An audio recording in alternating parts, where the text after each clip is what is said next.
ഇന്നു നമ്മൾ വായിച്ചു ധ്യാനിക്കുക 1 മക്കബായർ 4-ാം അധ്യായമാണ്. ഗോർജിയാസിന്റെ മേൽ വിജയം. യഹൂദരുടെ പാളയത്തിൽ മിന്നലാക്രമണം നടത്തുന്നതിന് ഗോർജിയാസ് 5000 ഭടന്മാരെയും മികച്ച 1000 കുതിരപ്പടയാളികളെയും കൂട്ടി രാത്രിയിൽ പുറപ്പെട്ടു. കോട്ടയിൽ താമസിച്ചിരുന്നവരാണ് അവന് വഴി കാട്ടിയത്. യൂദാസ് ഇതറിഞ്ഞ് തന്റെ ശക്തരായ സഹചരന്മാരോടുകൂടി എമ്മാവോസിലുള്ള രാജസൈന്യത്തെ ആക്രമിക്കാൻ പുറപ്പെട്ടു. സൈന്യം അപ്പോൾ പാളയത്തിൽ ഉണ്ടായിരുന്നില്ല. ഗോർജിയാസ് രാത്രി യൂദാസിന്റെ പാളയത്തിലെത്തിയപ്പോൾ ആരെയും കണ്ടില്ല. അവർ ഓടി രക്ഷപ്പെടുകയാണ് എന്ന് പറഞ്ഞ് അവൻ അവരെ തെരഞ്ഞ് മലകളിലേക്ക് പോയി. പ്രഭാതമായപ്പോൾ യൂദാസ് 3000 പേരോടുകൂടി സമതലത്തിലെത്തി. ആവശ്യത്തിന് വാളും പരിചയും അവർക്ക് ഉണ്ടായിരുന്നില്ല. വിജാതീയരുടെ പാളയം കോട്ടകളാൽ സുരക്ഷിതവും കുതിരപ്പടയാൽ വലയിതവുമാണെന്ന് അവർ കണ്ടു. പടയാളികൾ യുദ്ധപരിശീലനം നേടിയവരുമായിരുന്നു. യൂദാസ് അനുചരന്മാരോട് പറഞ്ഞു, അവരുടെ എണ്ണം കണ്ട് പരിഭ്രമിക്കേണ്ട. അവർ ആക്രമിക്കുമ്പോൾ ഭയപ്പെടുകയുമരുത്.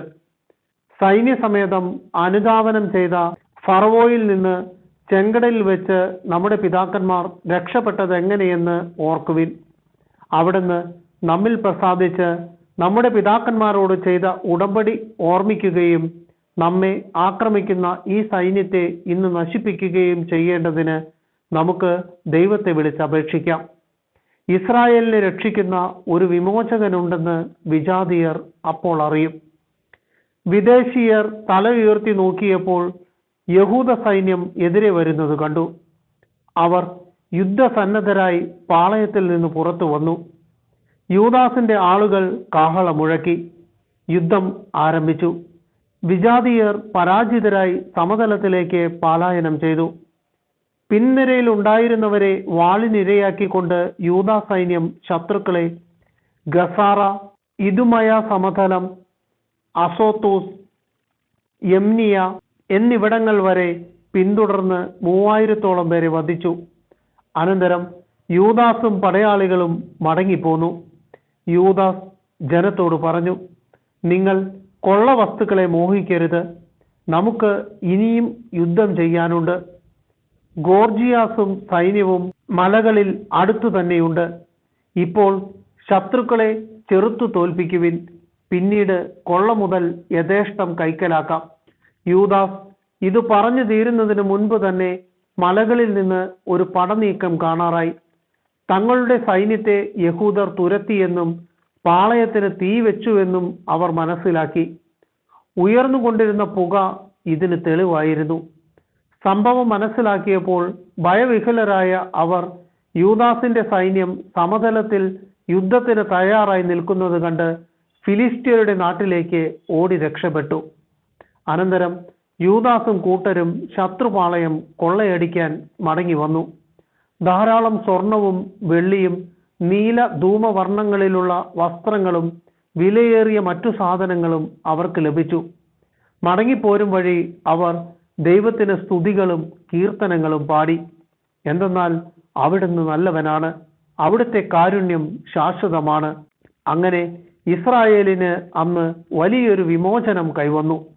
ലിസിയാസിന്റെ ആക്രമണം. വിദേശീയരിൽ രക്ഷപ്പെട്ടവർ ലിസിയാസിന്റെ അടുക്കൽ ചെന്ന് സംഭവിച്ചതെല്ലാം അറിയിച്ചു. അവൻ പരിഭ്രാന്തനും നഷ്ടധൈര്യനുമായി.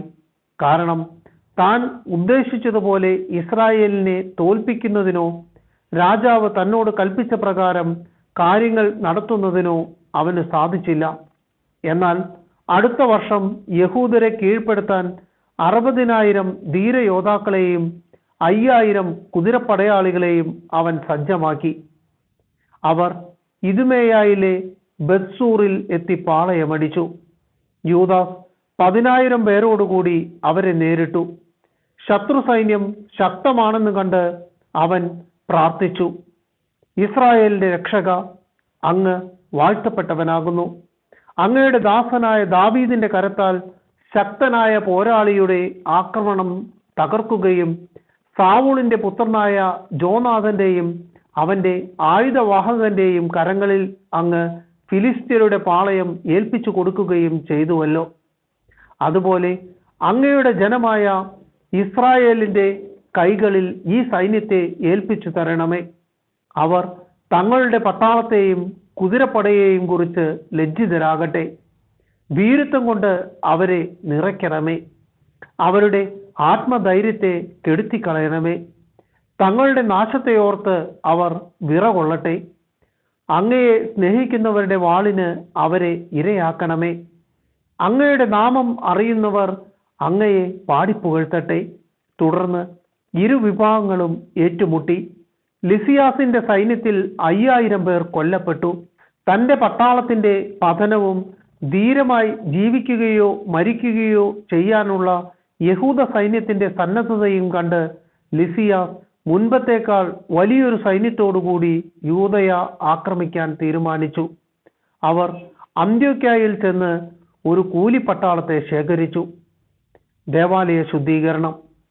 യൂദാസും സഹോദരന്മാരും പറഞ്ഞു, ഇതാ നമ്മുടെ ശത്രുക്കൾ തോൽപ്പിക്കപ്പെട്ടിരിക്കുന്നു. നമുക്ക് പോയി വിശുദ്ധ സ്ഥലം വിശുദ്ധീകരിച്ച് പ്രതിഷ്ഠിക്കാം. സൈന്യത്തെ മുഴുവൻ വിളിച്ചുകൂട്ടി അവർ സിയോൻ മലയിൽ കയറി ചെന്നു. അവിടെ പരിത്യക്തമായ വിശുദ്ധ മന്ദിരവും അശുദ്ധമാക്കപ്പെട്ട ബലിപീഠവും അഗ്നിക്കിരയായ വാതിലുകളും അവർ കണ്ടു. മലകളിലോ കാടുകളിലോ എന്ന പോലെ അങ്കണങ്ങളിൽ കുറ്റിച്ചെടികൾ വളർന്നു നിന്നിരുന്നു. പുരോഹിതന്മാരുടെ മുറികൾ തകർന്നു കിടക്കുന്നു. അവർ വസ്ത്രം കീറി ഉച്ചത്തിൽ വിലപിക്കുകയും ചാരപൂശുകയും ചെയ്തു. അവർ കമിഴ്ന്നു വീണു. സൂചക കാഹളം മുഴക്കുകയും ദൈവത്തെ വിളിച്ചപേക്ഷിക്കുകയും ചെയ്തു. അനന്തരം താൻ വിശുദ്ധ സ്ഥലം വിശുദ്ധീകരിക്കുന്നതുവരെ കോട്ടയിലുള്ളവർക്കെതിരെ യുദ്ധം ചെയ്യാൻ യൂദാസ് കുറെ പേരെ നിയോഗിച്ചു. നിഷ്കളങ്കരും നിയമത്തോട് കൂറുള്ളവരുമായ പുരോഹിതന്മാരെ അവൻ തെരഞ്ഞെടുത്തു. അവൻ വിശുദ്ധ സ്ഥലം വിശുദ്ധീകരിക്കുകയും അശുദ്ധമാക്കപ്പെട്ട കല്ലുകൾ ശുദ്ധമല്ലാത്ത ഒരു സ്ഥലത്ത് മാറ്റിവെക്കുകയും ചെയ്തു. അശുദ്ധമാക്കപ്പെട്ട ദഹന ബലിപീഠം എന്തു ചെയ്യണമെന്ന് അവൻ ആലോചിച്ചു. വിജാതീയർ അശുദ്ധമാക്കിയ ബലിപീഠം തങ്ങൾക്ക് ആക്ഷേപകരമായി തീരാതിരിക്കേണ്ടതിന് അത് നശിപ്പിച്ചു കളയുക തന്നെയാണ് വേണ്ടതെന്ന് അവർ തീരുമാനിച്ചു. അതനുസരിച്ച് അവർ അത് തച്ചുടയ്ക്കുകയും അതിൻ്റെ കല്ലുകൾ എന്തു ചെയ്യണമെന്ന് ഒരു പ്രവാചകൻ വന്ന് നിർദ്ദേശിക്കുന്നതുവരെ അവ ദേവാലയം സ്ഥിതി ചെയ്യുന്ന കുന്നിൽ തന്നെ സൗകര്യപ്രദമായ ഒരു സ്ഥലത്ത് സൂക്ഷിക്കുകയും ചെയ്തു. പിന്നീട് അവർ നിയമം നിർദ്ദേശിക്കുന്ന പ്രകാരം ചെത്തി മിനുക്കാത്ത കല്ലുകൾ കൊണ്ട് മുൻപത്തേതുപോലെ ഒരു ബലിപീഠം നിർമ്മിച്ചു.